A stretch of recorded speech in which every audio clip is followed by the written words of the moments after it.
ako po ang tanungin nyo kasi mas masasagot ko kayo. Hi guys! Ngayon naman ay pag-usapan natin ang isa na namang interesting topic tungkol sa mga taong may visual impairment.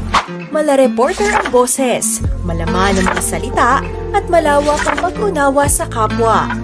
Yan ang ilan sa mga comment na natatanggap ng 31-year-old na content creator na si Cedeline Alvarez o mas kilala bilang Mommy Ced. Pareho silang content creators at masahista ng kanyang 34-year-old na asawang si Lopez Ananayo.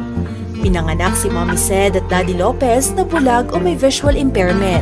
Meron silang 6 na anak, 12 years old ang eldest habang 5 months old naman ang youngest. Araw-araw nakakatanggap si Mommy Ced ng samot-saring katanungan mula sa mga netizen patungkol sa kanilang everyday life na kanyang asawa.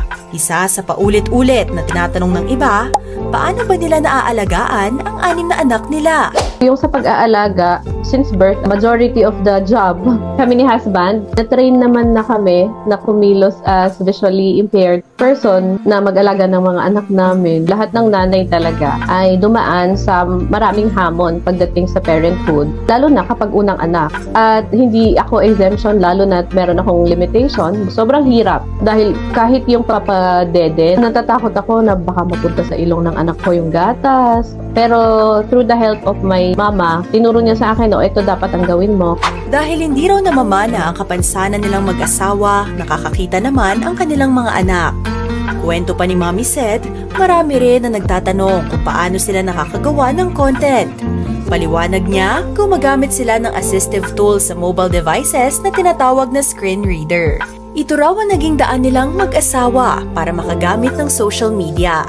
Sa mga phone po ninyo, meron accessibility settings and under it is the talkback na kapag in-on nyo po, lahat ay mako-convert into speech. Although they are doing their best siguro, no, yung mga developers, pero malayo pa tayo doon sa tinatawag na accessibility or yung accessible features ng mga application. May mga features pa rin na hindi kayang basahin ng screen reader, so we have to ask for help sa mga sighted people. Third-year college student na si Mommy Ced at nag-aaral siya ng secondary education major in Filipino.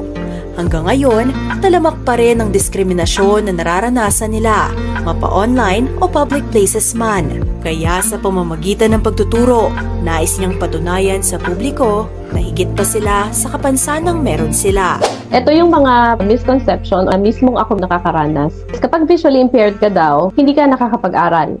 Pag visually impaired ka daw, hindi ka nakakapagtrabaho at ang pinaka parang way mo to survive is to receive yung tinatawag nilang ayuda. Siguro may mga visually impaired na baka may iba silang inabilities na kailangan talaga ng tulong pero hindi lahat ay ganoon. Salamat sa ayuda pero mas maganda kong oportunidad sana.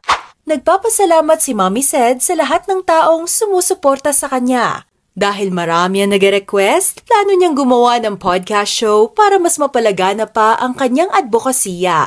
For those people ang nagtataka pa at nagugulat sa mga pwede pang nagagawa ng mga tao, may kapansanan sa paningin, those contents that I'm creating and I will be creating is for you. I hope na huwag nyo lang siyang panoorin. Try to understand. Please do the act of sharing. Kasi ang dami pang kailangang makarinig ng boses namin. Ang dami pang kailangang makakita ng mga bagay na parang imposible pero nagagawa naman pala ng mga taong may kapansanan sa paningin.